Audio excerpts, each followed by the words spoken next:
umukozi wa Sawuli yitwa Ziba ngo aramubwira ati arahari hariho akana ka Yonatani kapfuye nabi ati kakamuga ati none womenye iyo kari.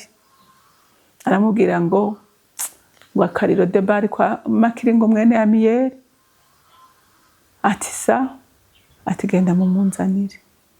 Ati ndagomba kumugirira neza kubw'isezerano nakoranye na se, kubw'ibyiza se yankoreye ndagomba.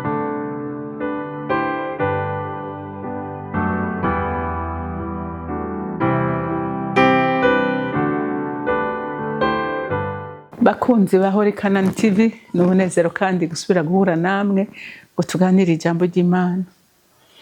Nego ndumva nezerewe no kukubwira ngo ntuzurambirwe gukora ineza muntu w'Imana. Ineza ukora ntizokwigera ihera. Abantu bo kwitura ibibi, abantu bo kugirira nabi, ariko Imana yo ntishobora kwibagira ineza ukora. Irafise ahantu yandika hadafudika. Rero reka dusenge imbere ko dutangura kuganira. Mana yanje, mwami wanje, ndagushima ko utameze nk'abantu kandi utaraba nk'abantu, kandi nkagushimira ko umutima wose w'umuntu yaremwe uwusonda ukamenya ibiri muri wo.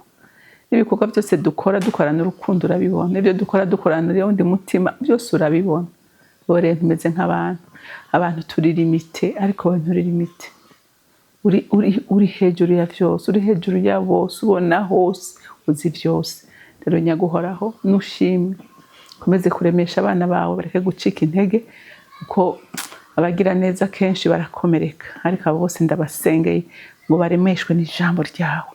Urakoze nyaguhoraho, icyubahiro cyose kibi cyawe, mu izina rya Kristo Yesu nsenze nizeye kubyumvise. Amen, amen.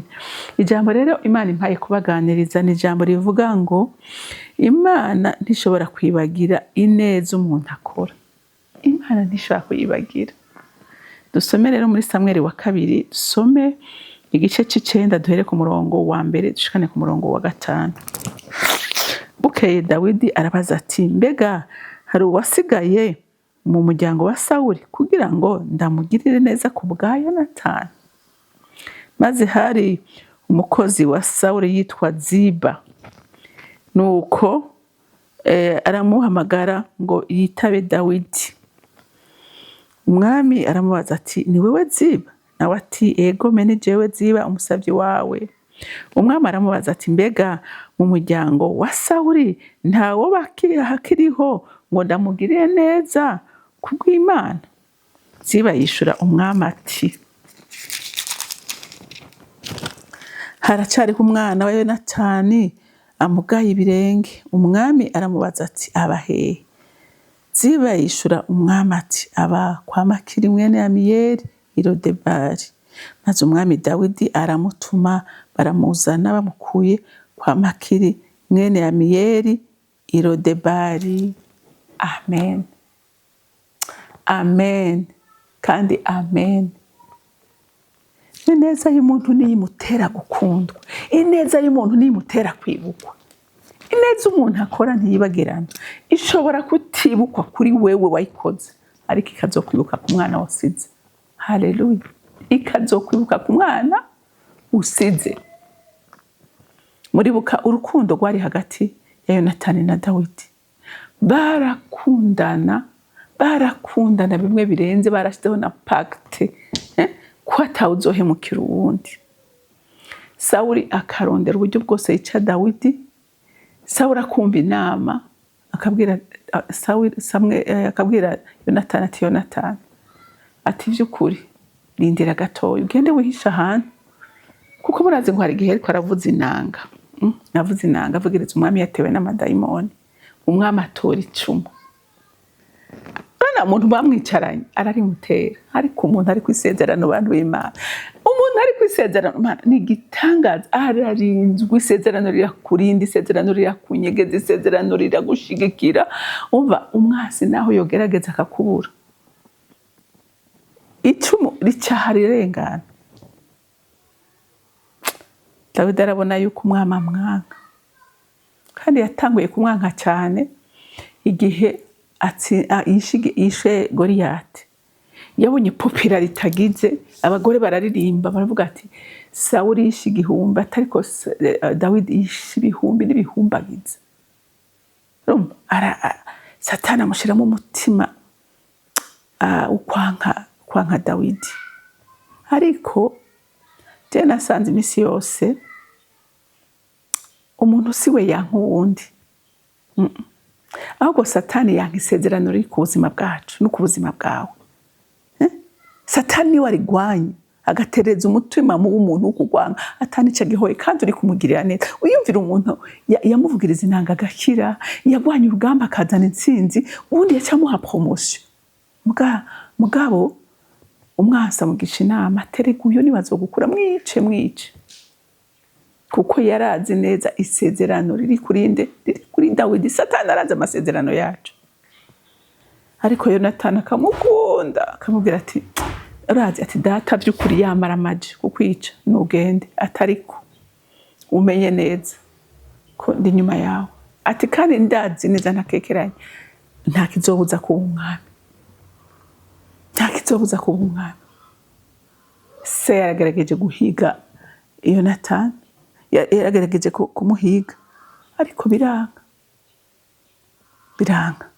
Kubera iki? Kubera yagerageje guhiga Dawidi Sawuli ariko biranga. Rero nariko ndababwira igituma ntuze yahigwa na Dawidi, Sawuli yahiga Dawidi kubera isezerano ryari kuri we. Ariko Yonatani agumana ubwizigirwa. Hanyuma ngo murazi ko abo kwa Sawuli bishwe bose barahereye ku rugamba. Na Sawuli na Yonatani arapfa, Dawidi ararira aragandarira aba bantu. Ndababwije ukuri ko n'umuntu ko Dawidi yari umugororotse. Wibuke ko umuntu yaje kumubikira urupfu rwa Sawuli na Yonatani yavuze ati umwami bamwishe. Kimbona ngene ariko araboga ingene emerewe nabi. Cantora inkota yanjye ndamwashevu. Ati sa wakojeje amaboko ku mwami, wakojeje ku maboko umuntu yasizwe. Ati ni mu mwice. We yarazi ko aje kumubwira inkuru munezero, inkuru nziza. Ariko kubera yari umugorotsa akibaza ngene umuntu yafashe inkota akica umwami, ntiyavyumva ati kura ikicago hagati muri twebwe. Baramwishe. Mwibuke ingene ngira ngo inkuru ziwe murazizi. Murazi ukuntu yamuhize. Bararaza umuryango wose hasigara akana kamwe ka Yonatani. Nako nyene mwumvise ko hari kamugaye. Umukozi aragahungana gateruye kwe kare karamugaye, karavunitse. Kajya kubahe.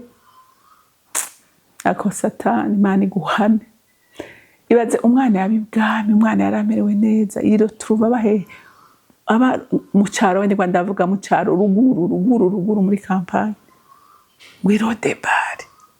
Ahantu hatagira amatara, hatagira amazi, bajya ku umwana yamenyere kurira ku meza y'ibwami. Umwana yaramerewe neza. Ariko ineza yasi, haleluya! Ineza yasi yakoze iramukorera. Haleluya! Ineza yasi iramukorera. Umwami arabaza ati mbende ababaza. Ati munda ya Sawuli nta nagasanira ko bakarasigaye ngo ndakagirire neza ku bwa Yonatani.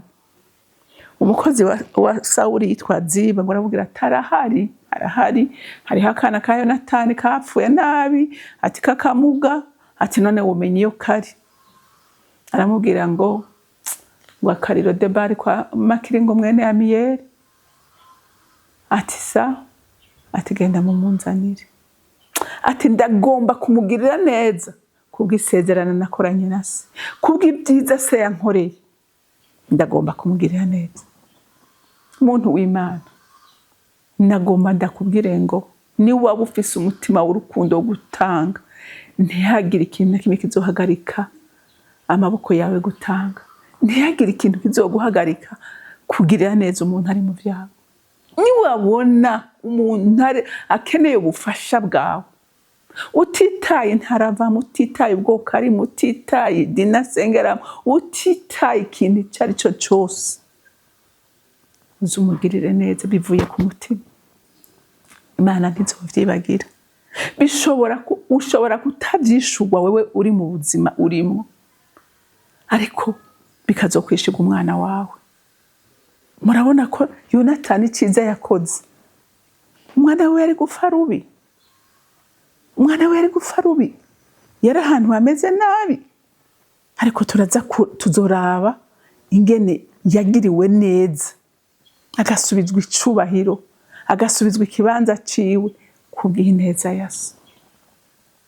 Ni abana benshi tumaze kubona abavyeyi bakoze neza, mwahurira no munzu ukavuga ati yo uyu ni umwana wa naka, ati so yarangiriye neza, cyangwa ati mama wawe yarangiriye neza, mama wawe yari umuntu mwiza, mama wawe yarakundana. Je uyu munsi yari ahantu nicara nkumva amakuru bavuga ku muvyeyi wanje, nkumva ndanezerewe, nkumva ndanezerewe, abantu bamuvuga umutima wiwe, urukundo rwiwe, biranezera umutima wanje.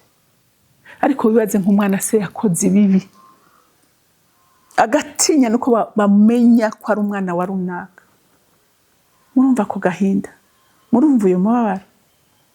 Ariko wundi ukumva yo mama wawe yari gitangaza, mama wawe yagirira neza boro, mama wawe yagirira neza bose, mama wawe cyangwa papa wawe yakoze ibi none ingo nta kintu no kwima. Umva ibyo bintu bihuye bantu b'Imana. Rero ntihagire ikintu kiguhagarikira gukora neza. Hari igihe umuntu akora neza bakamwita ikijuju, ariko ntuzuvyumviriza, ayo matwi uzuyazibi. Ntihagire ikintu kizohagarika imbabazi mu mutima wawe, ntihagire ikintu kizohagarika, ariko uzohora ugira neza, birimo inyungu kuri wewe no ku bana bawe. Rero Imana yo mwijuru ibampezagirira. Mana data rugira byose uri mwijuru, ndagushimira mukunzi mwiza wewe kutibagira neza umuntu akorera muri inose, kandi ineza ngo niyimukorera kandi kazomukurikira kandi kazomuvugira itakiri ikongera ikamuvugira yarapfuye. Turabonye ko ineza Yonatani yakoze, yagiriye neza umwana wiwe, n'uyu munsi tukimuvuga tumwigirako. None mukunzi mwiza ugirire neza abana bawe, bakomeze uyo mutima w'urukundo no kwitanga, ko bigira ikimazi kinini. Urakoze, icubahiro cyose n'amashimwe yose aba yawe, mu izina ry'umwami wacu Yesu nsenze nizeye kuvyumvise. Amen, amen. Mwarahezagiwe, ugira umunsi mwiza.